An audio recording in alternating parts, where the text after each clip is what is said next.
मुर्गा देखो ये ऐसा चीज है कि तया के कहीं कूलर मांसाहारी फैले आओ कि देखी नहीं अड़वा खिया दे अच्छा खा के बदनाम जाई कहिए कि हाल बा सही बात है माना खैना कुछ ठीक बा। हाँ सब रहल चाउमीन उमीन रहे सब कुछ रहे। हाँ सब खाए तो खा लेना पतरिया फेंके बड़ी का नहीं ना पतरिया इसीलिए बनाए गई बना सा ना आ कि उन्हन के हम एकदम धूल चटा दे बात ई बा ठीक ना।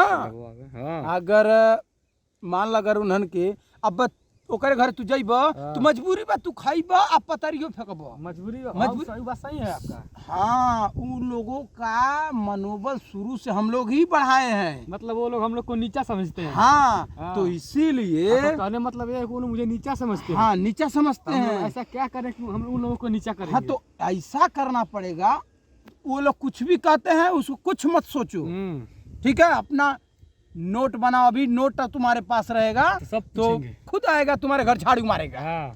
पैसा नहीं है तो भाई घर पे जाके झाड़ू मारोगे।